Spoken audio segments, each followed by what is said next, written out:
The day I married Axel was the day my voice began to disappear. I was only 20 when our parents arranged the marriage. A quiet girl with more dreams than memories and no courage to speak against tradition. Everyone said Axel was the perfect man, a businessman with a strong presence and a clean reputation. People admired his calm voice, his sharp suits, and the way he spoke like a leader. But only I would know later what hid behind his smile. Our wedding was grand, golden, and stiff, like the frozen smile on my face. I wore a white dress that felt like a cage and stood beside a man who barely looked at me unless others were watching. The first week of marriage was uneventful. He came home late, barely talked to me, and spent most of his time on the phone. I cooked, cleaned, waited like a ghost, moving from room to room, unnoticed. But I thought maybe this was how it started. Maybe love came later. Maybe we would grow into each other like vines finding a wall to lean on. Then one evening, I made his coffee with too little sugar. He slammed the cup on the table, so hard the porcelain cracked, and the coffee splashed onto my hand, burning my skin. He did not say a word, just stood up and walked away, leaving me frozen in confusion. It was the first time he showed me the edge of his temper, but not the last. Days turned into weeks, and slowly the silence became heavier. He started shouting over little things. The soup is cold. The bed is messy. Why are you so quiet? Why are you so slow? I remember once I forgot to iron his shirt. He grabbed it, threw it at my face, and walked out of the room without looking back. I sat on the floor for hours staring at the fabric, still smelling like his cologne and anger. Sometimes I heard his car pulling into the driveway, and my stomach would twist into knots. I learned to read the sound of his footsteps, to know what kind of mood he was in. If he slammed the door, I knew to keep my voice down. If he walked in quietly, I knew he had something to accuse me of. He started coming home drunk. Once he pushed me because I had not opened the door fast enough. I fell and hit my shoulder against the wall. He stepped over me like I was just a bag of trash and went to the bedroom. No one knew, not my parents, not my friends. I told them everything was fine because I was ashamed. Ashamed that I stayed. Ashamed that I let him treat me like I was nothing. But I was afraid too. Afraid of what he might do if I ever told someone. Afraid that no one would believe me because he was so kind to everyone else. Every bruise I covered with makeup. Every broken plate I swept under the rug. Every scream I swallowed until my throat hurt from silence. The worst part was not the pain. It was the way he looked at me like I did not exist. Like I was just a shadow in his house. One night, I sat on the edge of the bathtub, staring at my reflection. My eyes were hollow, my cheeks pale, and my lips did not move when I tried to smile. I looked like a stranger. I looked like someone who had forgotten how to live. I realized then that I was disappearing bit by bit, and no one could save me unless I saved myself first. I remember the exact morning everything shifted. The sun came through the window like any other day, warm, soft, touching the white, curtains gently, like it had no idea the darkness that lived inside this house. Axel had come home late the night before, reeking of alcohol. His footsteps were heavy, his eyes colder than winter. He shouted about the mess in the kitchen, which was not even there, then threw a plate across the room, and it shattered beside my feet. He did not hit me that night, but his words were worse. You are lucky I even married you, he said while pointing a finger to my face. No one would ever love someone like you. Those words echoed in my ears like a curse bouncing around until they burrowed deep into my chest. That morning, as I stood in front of the mirror, brushing my hair, something inside me cracked. Not loud, not dramatic. It was quiet, like a breath too heavy to ignore. I looked at myself, really looked for the first time in months. My eyes were tired. My skin looked pale like a candle burning low. My hands shook, even when there was no sound. I whispered something I had not dared to say in years. I do not deserve this. And the moment those words left my lips, I knew I could not stay here any longer.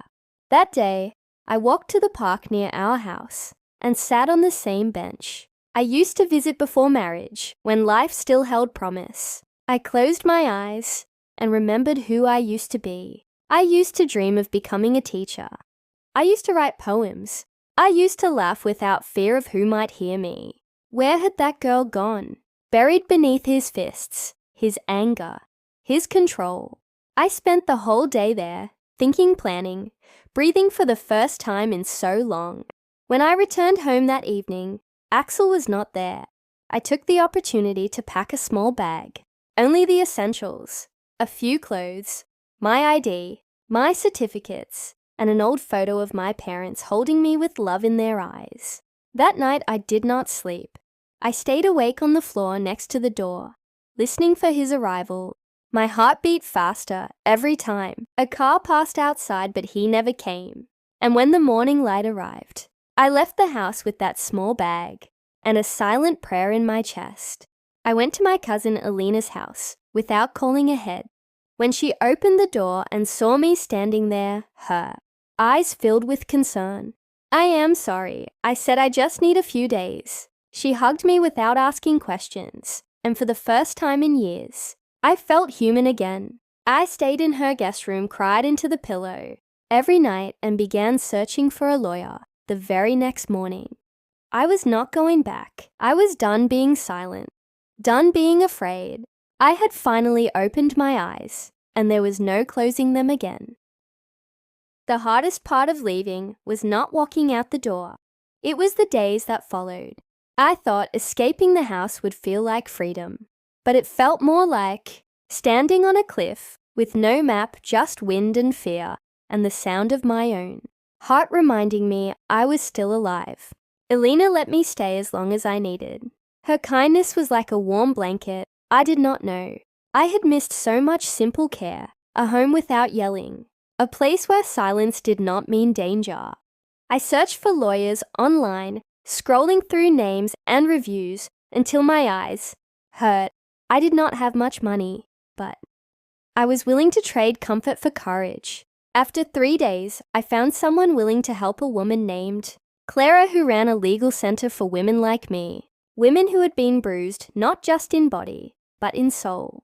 She listened without interrupting while I told her everything: the broken plates, the sleepless nights, the slaps, the threats, and the emptiness that followed. When I finished, she looked me in the eyes and said, "You do not have to go back ever." I nodded and felt my shoulders drop, as if the weight of Axel's shadow had lifted just a little. Clara filed the divorce papers within the week. Axel had no idea it was coming. I had blocked his number, refused to read any messages. I told Alina not to answer any calls from him either. When he was finally served, I expected silence. But silence was never Axel's way. He came to Alina's house, pounding on the door, yelling, "My name?" His voice full of anger and disbelief. "Mia, come out. Now you think you can do this to me?" Alina stood in front of the door without fear and told him to leave or she would call the police. I stayed in the back room, frozen, but alive, my heart pounding like a war drum. He left, but the messages began again. "You will regret this. You are nothing without me. You belong to me." Clara helped me report him and filed for a protection order. The law moved slowly, but I refused to give up. This time, I would not run. I would fight. Each day, I reminded myself I was not alone, that I had survived worse. That fear was just a shadow, and I had already stepped into the light. I got a part-time job at a bookstore, just a few blocks away. The owner was kind and quiet, and the smell of pages comforted me like old friends. Every time I helped a customer or stacked a new pile of novels, I felt a piece of myself returning. Not all at once, but enough to know I was healing. Axel kept trying to contact me, but the more he pushed, the stronger my silence became, because I had already answered with my decision, and I was never going back. The first month after filing the divorce felt like walking barefoot on broken glass. Every step hurt, but each wound reminded me that I was moving forward. There were days I doubted myself days. I stared at the ceiling, wondering if I was strong enough to build a life from the ruins Axel left behind, but I refused to return to that house of silence and shattered dreams. At the bookstore, I found more than a paycheck. I found rhythm. The quiet mornings when I arranged new arrivals, the soft chatter of customers, the comfort of being surrounded by stories where women fought back and survived, gave me strength I did not know I had. Alina cheered every small victory. I brought home my first paycheck, and she lit a candle at dinner to celebrate.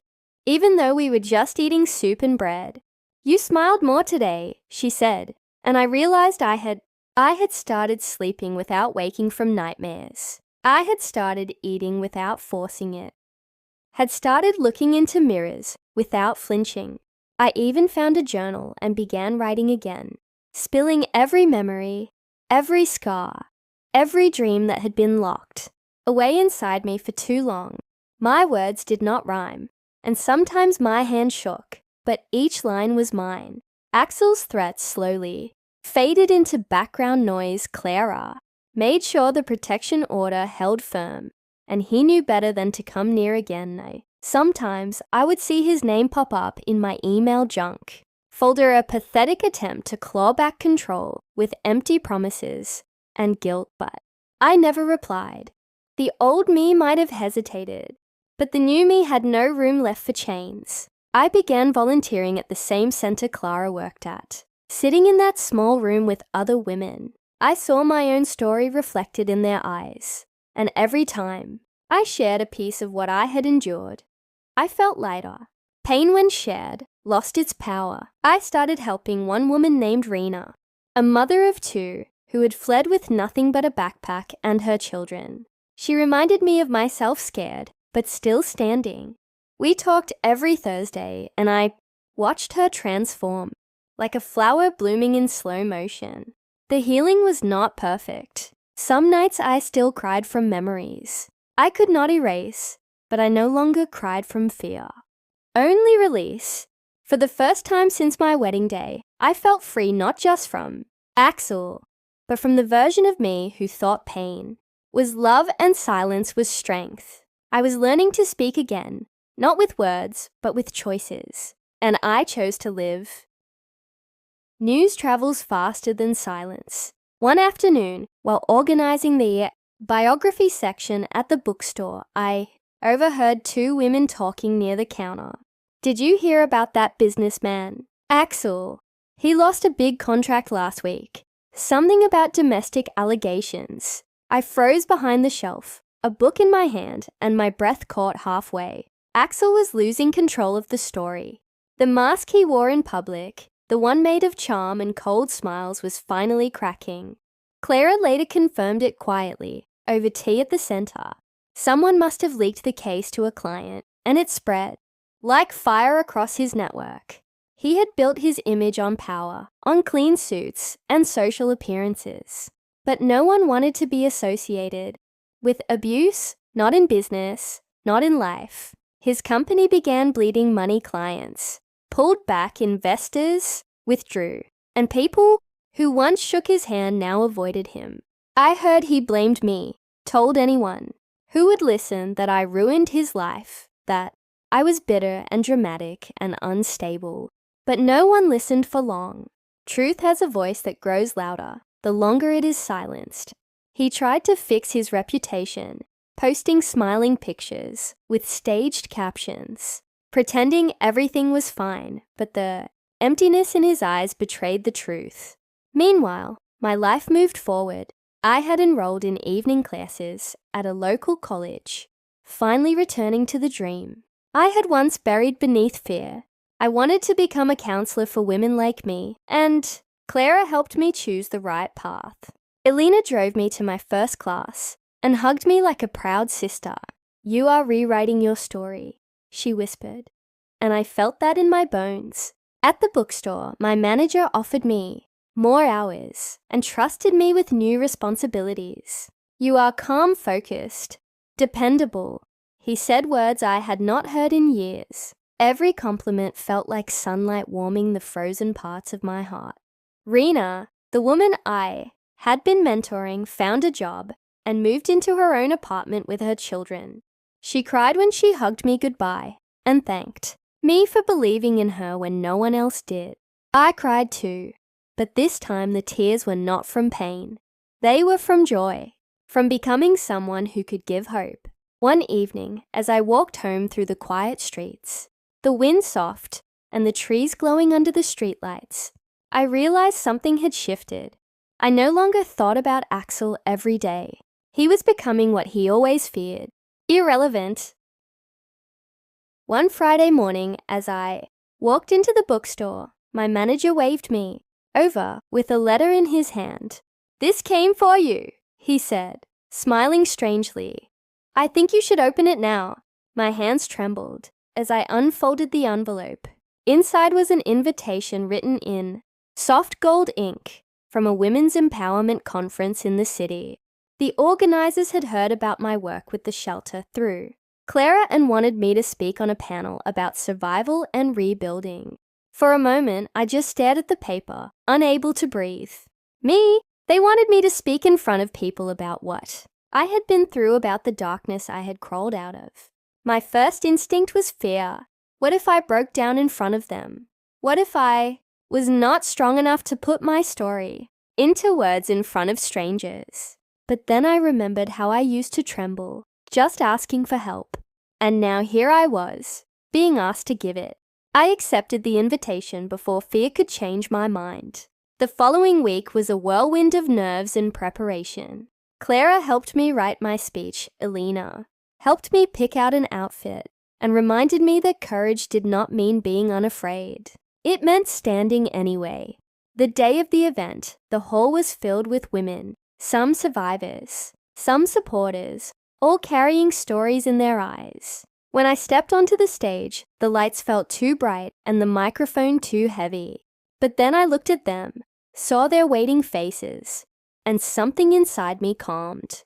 I spoke about the first time Axel raised his voice, about the night I left, about the silence that tried to kill me, and the voice I fought to reclaim. I did not cry. I did not tremble. I spoke like a woman who had learned how to bleed without breaking. When I finished, the applause came slow but steady, and then louder like thunder, built from soft hearts. Women came up to me, after some with tears in their eyes, some with questions in their voices, but all with gratitude. "You gave me hope," said one. "You told my story without knowing me," said another. That night I walked home under the stars, feeling lighter than I ever had before, not because the past was gone, but because I had finally turned it into something greater than pain. A bridge, a light, a door. After the conference, everything changed. What started as one small talk turned into invitations from universities, support groups, and online platforms. People wanted to hear my voice, the voice that had once been buried beneath bruises and silence. I was offered a chance to write a column in a local magazine called Stronger Than Yesterday, where I shared parts of my journey week by week. Each word I wrote felt like another chain breaking loose from my memory. The bookstore still kept me grounded. I stayed there not because I had to, but because it reminded me of how far I had come. One afternoon, as I was helping a young girl pick out her first novel, my manager pulled me aside. "There is someone here asking about you," he said carefully. I turned around and saw Axel standing at the entrance. His suit was wrinkled, his hair no longer sleek. His eyes were sunken, shoulders slouched like time had carved guilt into his bones. He did not walk in with pride, but desperation. I stood tall, my chest steady, and my breath calm. He tried to speak, but I held up my hand.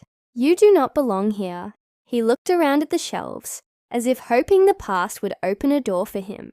"I just wanted to say, I am sorry," he said softly. But I was no longer the girl who needed apologies to heal. I had already forgiven myself. Forgiving him was unnecessary. "Please leave," I said again, and this time I turned away. He left with no resistance, no words, no fight. Later, Clara told me his business had collapsed fully. Investors pulled out one after another. Lawsuits followed, and even some former employees spoke out about his temper and manipulation. He had lost more than money. He had lost the illusion of control. Meanwhile, my life was growing.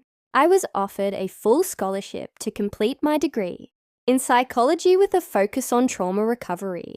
A foundation that sponsored survivors had chosen me after reading one of my articles. I cried when I received the letter, not from sadness but from pride. I told Alina first, and we danced around the kitchen like children, laughing and spilling tea on the floor. I had once believed I would never be more than broken. Now I was building a life that felt like gold. Each class I attended was a step toward the woman I was becoming. Each stage I stood on was proof that even the most shattered voice could rise again. And somewhere in a cold, empty apartment, Axel sat alone with silence, as loud as the fists he once used to control me. But I did not think of him often. I was too busy living.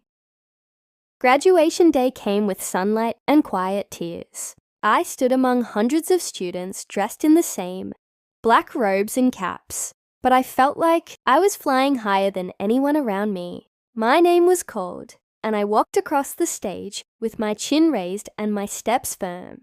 Behind me was every night I cried into a pillow every moment. I thought I would never make it, every bruise that tried to silence me. Ahead of me was everything else. Alina sat in the front row, clapping with hands that had held me together when I was falling apart. Clara smiled from beside her, with pride that needed no words. After the ceremony, the dean of the faculty approached me with an offer to join a trauma support center as a junior counselor. He had read my columns and believed my lived experience made me a voice people would trust. I accepted without hesitation.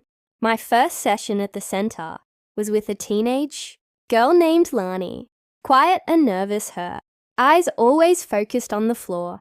Her stepfather had been cruel in the same invisible way. Axel once was with words that pierced deeper than knives and silence that made the walls close in. I listened, not just as a counselor, but as someone who had once sat where she was. And when she finally spoke, I did not just hear her pain, I felt it. Over weeks, her voice grew stronger. Her eyes lifted more often, and she began drawing, again sketching her dreams in charcoal and color. There were others too, mothers, sons, daughters, friends, each with wounds, each with a story. And I met them with no judgment, only the truth that healing was not only possible, it was inevitable, with time, patience, and love. One evening after a long day at the center, stood outside, watching the sunset, bleeding gold across the sky, and I felt a peace so deep. It wrapped around me like a quiet promise. I no longer measured my life by what I had lost. I measured it by what I had survived and who I had become because of it. I started receiving letters from women who read my articles and heard my talks. Some were still trapped. Some were already free, but all of them wrote the same words. Because of you, I am starting to believe I can heal. Those words mattered more to me than any applause, any degree, any award, because I knew what it felt like to have no one. And now I was becoming the someone they needed. Axel became a memory I could visit without pain. He no longer had the power to shake my spirit or cast shadows on my days. His story ended long ago, but mine was just beginning. The days began to blend into something beautiful. There was no dramatic music, no sudden spotlight, just steady mornings filled with purpose and quiet nights filled with peace. I woke up early, brewed my own coffee, and watched the sky shift colors. Outside my small apartment window, it was a routine simple and mine. At the center, I had become someone the other counselors turned to for advice, Not just because of my degree, but because I knew what silence sounded like and how to gently guide someone out of it. People came and went through our doors, but many stayed in touch, sending updates, drawings, poetry, and sometimes just thank you written in crooked handwriting. That held more meaning than any title ever could. I started leading group sessions, helping women share their stories with each other. Some cried, some laughed, but all of us healed a little more each time we met. We held hands sometimes, not to comfort, but to remind each other we were not alone. On weekends, I visited schools and spoke to students about emotional abuse, about the early signs, about the power of saying no, and the strength in walking away. The more I spoke, the lighter I felt. It was like taking back every breath I had lost in that house with Axel. People often asked if I hated him, if I wished revenge. But I did not. I did not need him to suffer for me to be free. His punishment was already in place. He had to live every day with what he had done, while I got to live every day becoming someone better. One night, as I walked home from the train, I passed a small music shop and heard a girl singing softly behind the glass. Her voice was gentle, full of emotion and hope. It reminded me that the world still held beauty. I stood there for a moment, watching her, then continued walking with a smile on my face. Years ago, I would have rushed home afraid of being late, afraid of questions or punishment.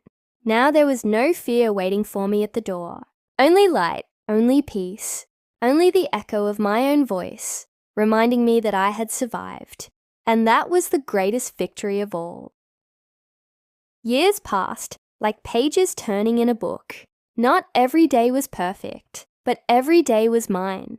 I moved into a little house on the edge of town, surrounded by trees and silence, the kind that healed, not hurt. There was a garden where I planted lavender and sunflowers, and every morning, I watered them while the world slowly woke up. My days were filled with purpose. I worked at the center, continued writing, and began mentoring new counselors, fresh out of school, eager to help others with their open hearts and steady minds. Sometimes I would sit by the window in the late afternoon with tea in my hands and think about the girl I used to be, the girl who whispered apologies for things she never did, the girl who walked on eggshells, afraid of a man who mistook cruelty for strength, the girl who believed survival was the same as living. And I would smile, because she had grown into someone powerful, someone free. I never remarried, but not because I feared love. I had simply fallen in love with my own life, with the rhythm of my days, with the quiet power of knowing I could stand alone and still be whole. I adopted a rescue dog named Olive, small, nervous at first, but over time, she grew into joy just like I had. We walked together every evening along the lakeside trail, where the sky turned gold and the water caught every color of the sun. One evening as we walked, a young woman stopped me and asked, "Are you Mia, the one from the articles?" I nodded, surprised, and she smiled with tears in her eyes. "Your story saved me," she said. "I left because I read your words." I hugged her tightly, not as a hero, not as a savior, but as someone who had once needed saving too. That night, I sat in my garden under the stars. Olive curled beside me, and I looked up at the sky with gratitude for the pain that taught me how to heal, for the silence that showed me the value of my voice, for the man who broke me, because through that breaking, I had become unshakable. I no longer needed closure. I no longer feared shadows. I had built a life so full of light, there was no room left for darkness. And that was my revenge. Not loud, not cruel, just living beautifully.